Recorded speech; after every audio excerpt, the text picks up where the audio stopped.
Hey, halo, balik lagi di channel Spoiler Moon dan kali ini kita akan lanjutkan lagi membacakan light novel Tales of the Demon and God chapter 493. Nah, sebelum itu di chapter sebelumnya kemarin Nieli sudah ketemu dengan Duan Jian ya. Duan Jian habis dihajar habis-habisan oleh si kakek, yang mana di situ Nieli juga kemudian ngobrol dengan si kakek. Dari obrolan itu, si kakek dan juga Nieli akhirnya menuju ke arah bahwa ini semua sepertinya adalah skenario dari Kaisar Kongmin, yang mana tujuannya adalah untuk menjebak mereka supaya saling bunuh satu sama lain, hingga nanti tersisa satu orang penerus yang mana itu nanti kemungkinan akan dibunuh oleh si Kaisar Kongmin guna memperkuat atau istilahnya menyempurnakan teknik kultivasi yang ia miliki. Itu adalah rangkuman dari chapter sebelumnya yang disampaikan oleh Nieli. Nah, kali ini kita akan lanjutkan lagi untuk chapter 493. Sebelum itu, jangan lupa untuk like dan juga subscribe video dan juga channel ini. Terima kasih atas semua dukungan kalian luar biasa lah, pokoknya is the best.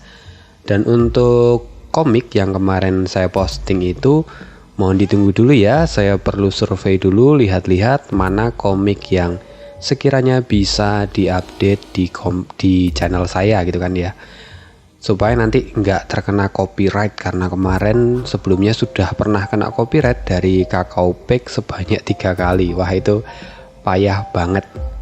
Jadi harapannya di sini nanti gue ngupload dan semoga itu aman.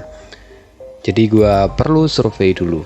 Oke, langsung aja kita kembali ke pembahasan light novel chapter 493.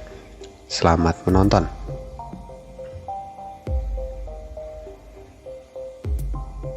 Kakek itu kemudian berkata kepada Nieli, jika tidak ada peluang untuk menang dalam pertarungan fisik atau pertarungan kekuatan, lalu apa yang harus mereka lakukan?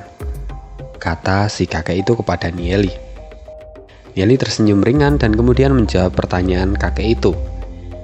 Sebenarnya di atas alam leluhur martial atau martial assetor, di situ ada yang disebut sebagai peringkat dewa, yang mana yang disebut dewa itu adalah wujud dari seseorang yang berhasil memahami sebuah hukum secara keseluruhan.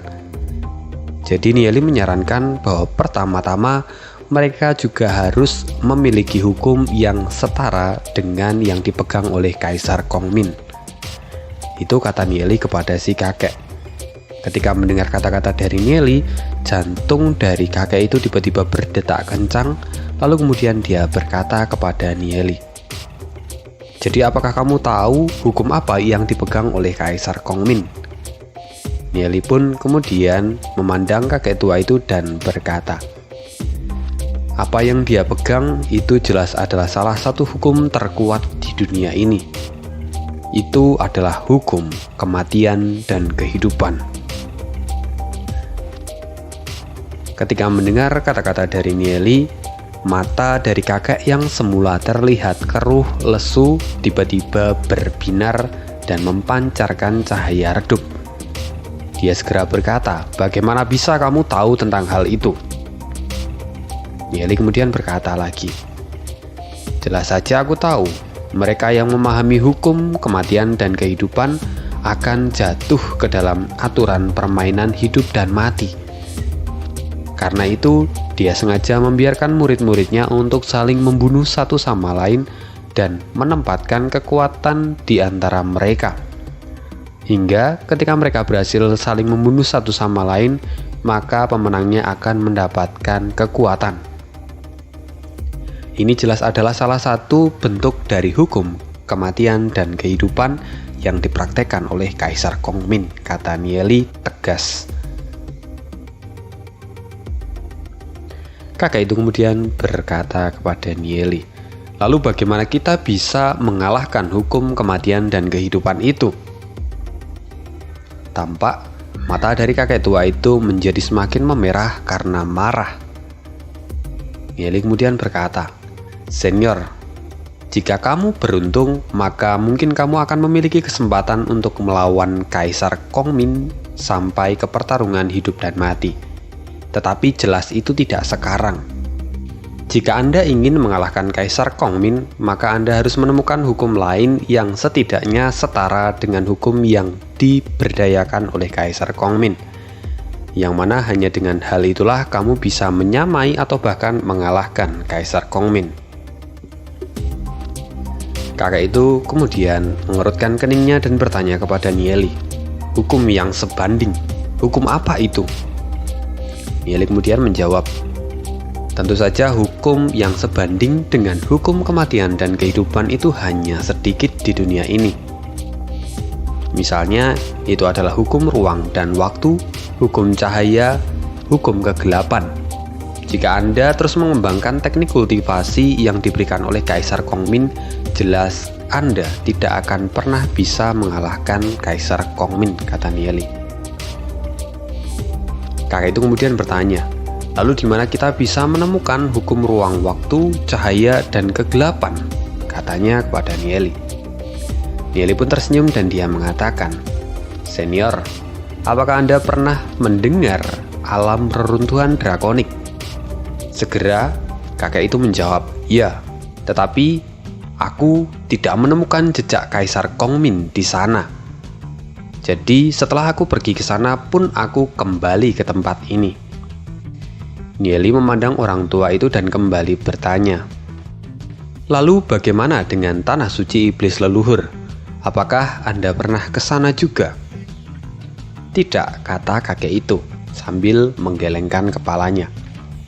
Nieli kemudian kembali berkata, "Di dunia yang disebut dengan alam reruntuhan drakonik, di sana ada jalan menuju ke tanah suci iblis leluhur, yang mana itu hanya akan terbuka sekali dalam 10.000 tahun. Sekarang sudah hampir saatnya pintu itu akan terbuka. Senior, apakah kamu mau pergi ke alam runtuhan drakonik dan mencarinya? Jika Anda bisa memasuki tanah suci iblis leluhur, maka Anda akan memiliki peluang untuk mengalahkan iblis surgawi yang ada di sana dan memperoleh hukum baru yang setara dengan Kaisar Kongmin." Nieli kemudian memandang kakek itu dan kembali berkata, "Adapun hukum macam apa yang akan kamu peroleh di sana, itu akan tergantung dengan keberuntunganmu. Tetapi ketika kamu berhasil pergi ke sana, maka kamu akan memiliki kesempatan untuk mengalahkan Kaisar Kongmin."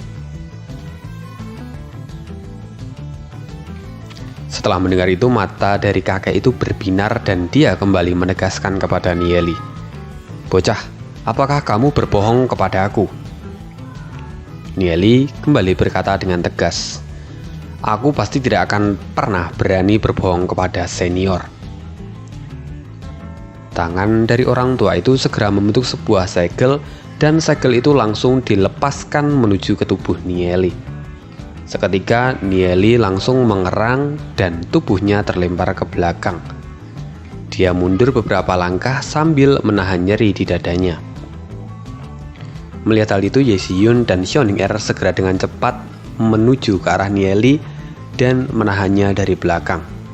Mereka kemudian berkata kepada Nieli, "Nieli, apakah kamu baik-baik saja?" kata mereka berdua. Nieli tersenyum dan menggelengkan kepalanya lalu berkata, "Saya baik-baik saja." Setelah itu Nieli dengan tenang memandang kakek itu dan berkata, "Senior, kamu telah memberikan segel pelacak jarak jauh padaku." Orang tua itu tertawa dan berkata, "Benar, jadi kamu mengenali segel pelacak jarak jauh." Lalu Nieli menyambutnya, "Tentu saja saya mengerti. Sekarang senior, kamu tidak perlu khawatir kalau aku melarikan diri. Saya juga akan mencari jejak hukum yang lainnya. Karena jika saya tidak mencarinya, bahkan jika saya tidak mati di tangan Anda, saya akan tetap mati di tangan Kaisar Kongmin." Kakek itu kembali berkata, "Nak, sepertinya kamu memang sudah mengetahui segel pelacak jarak jauh itu. Dan kamu pasti sudah tahu betapa kuatnya segel itu. Jika sampai aku mengetahui kalau kamu berbohong kepadaku, maka kamu pasti mengetahui konsekuensinya. Saat aku menemuimu lagi, maka di saat itulah kepalamu akan terpenggal." Kemudian Nieli berkata kepada kakek itu dengan tulus, "Saya tentu tidak akan berani berbohong kepada Anda, senior. Saya benar-benar berharap bisa bergabung dengan Anda dan mengalahkan Kaisar Kongmin bersama-sama." Kakek itu kemudian berkata dengan suara yang dalam, "Baiklah, aku mempercayaimu kali ini. Sekarang aku akan pergi menuju ke alam reruntuhan drakonik dan melihat bagaimana aku bisa memasuki tanah suci iblis leluhur." Nieli kemudian berkata dengan tersenyum ringan, "Senior, semoga perjalananmu lancar, dan saat kau kembali lain kali, tentu aku akan menjamumu dengan secangkir teh." Kakek itu kemudian berkata, "Nak, kali ini aku akan mengampuni nyawamu, tetapi kamu harus ingat, jika sampai aku tahu kalau kamu berbohong kepadaku."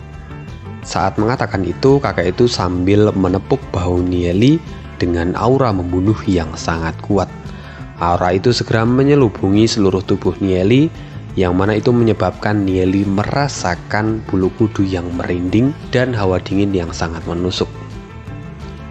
Setelah itu, kakek itu langsung menghilang dari tempat itu.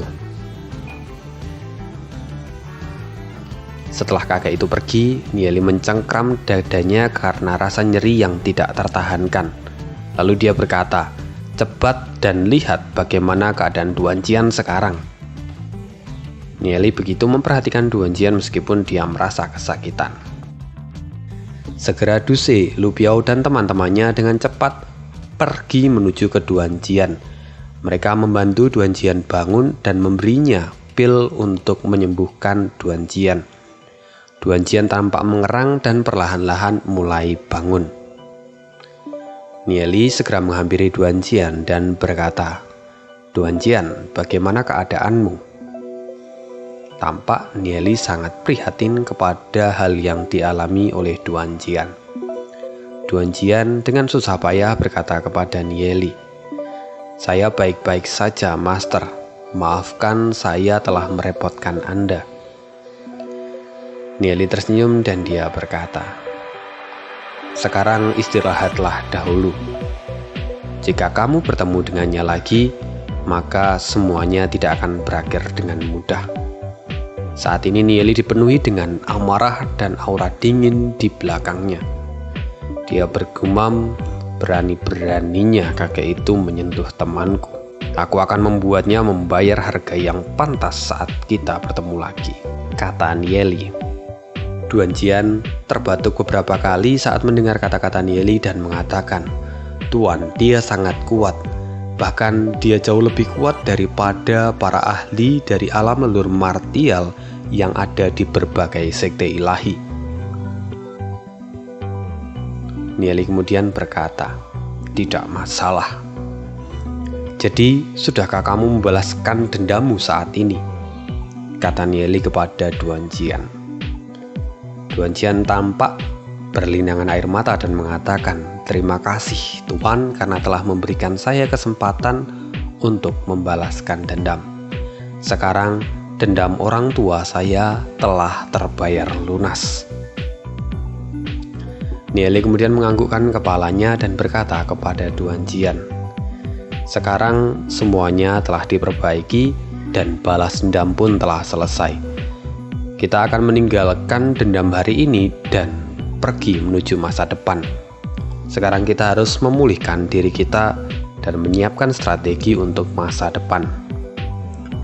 Duan Jian segera menjawab, "Baik Tuan," katanya sambil matanya dipenuhi dengan tekad yang kuat. Lu Biao kemudian mendekati Nieli dan dia berkata, "Nieli, apakah kamu benar-benar memberitahu orang tua itu metode untuk mendapatkan hukum yang kamu katakan tadi? Jika sampai dia mendapatkan kekuatan hukum yang sesungguhnya, bukankah itu justru akan menjadi semakin sulit untuk berurusan dengannya?" kata Lu Biao dengan cemas. Nieli kemudian berkata, Ya, memang benar bahwa aku sudah memberitahunya cara untuk mendapatkan hukum itu. Tetapi tanah suci iblis leluhur itu juga adalah musuh kita. Maka lebih baik untuk saling mengadu domba mereka berdua. Karena siapapun yang akan menang, kitalah yang akan diuntungkan. Jika mereka saling menghancurkan satu sama lain dan keduanya mengalami kehancuran telak, maka kembali lagi, kitalah pemenangnya. Lu Biao tampak berpikir sejenak setelah mendengarkan kata-kata Nieli dan mengangguk. Dia menyetujui apa yang disampaikan oleh Nieli. Setelah itu Ye Zi-yun kemudian berkata, "Nieli, apakah Kaisar Kongmin itu benar-benar telah memahami hukum kematian dan kehidupan? Aku ingin tahu apa sebenarnya hukum kematian dan kehidupan itu." Mendengar kata-kata dari Ye Zi-yun, Nieli kemudian tertawa dengan ringan. Dia mengatakan, "Tentu saja aku tidak tahu apakah Kaisar Kongmin benar-benar memahami hukum kematian dan kehidupan. Aku jelas hanya mengada-ada kata-kata itu." Mendengar kata-kata dari Nieli, Ye Zi-yun tercengang. "Mengarang? Bisa-bisanya kamu mengarang?" Nieli kemudian berkata, "Tentu saja. Bagaimana mungkin aku bisa tahu? Bahkan aku belum pernah bertemu dengan Kaisar Kongmin sebelumnya. Jadi tentu saja aku tidak tahu apa itu hukum kematian dan kehidupan.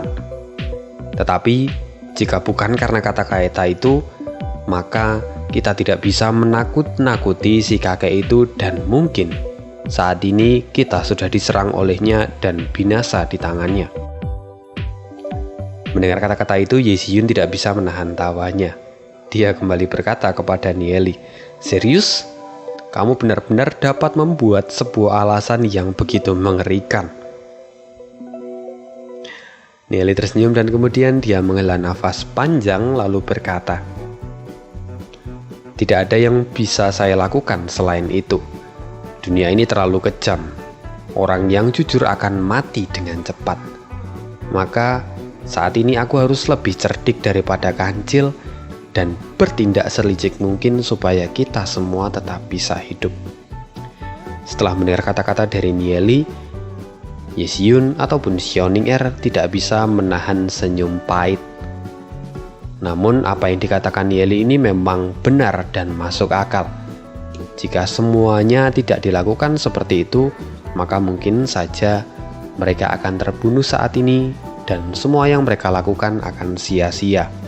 Kota Glory pun pada akhirnya akan musnah jika mereka mati sekarang. Oke, demikian pembahasan atau membacakan chapter dari light novel chapter 493. Terima kasih sekali sudah mendengarkan sampai di akhir. Nah, apa kira-kira yang akan terjadi di chapter berikutnya? Penasaran? Gue masih menunggu-nunggu ya.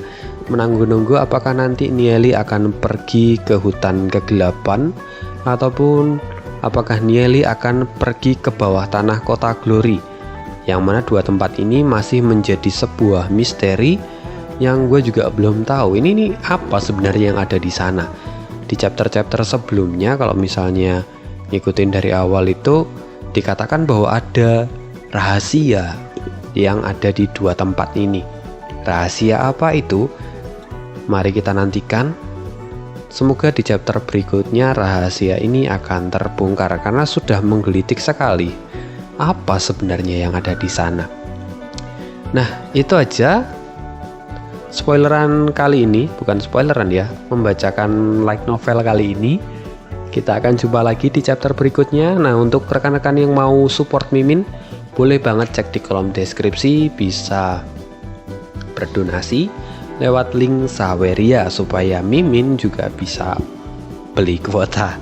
Oke, itu aja, thank you banget. Dan ya, untuk komik-komik yang lain selamat menantikan, semoga segera terrealisasikan begitu ya.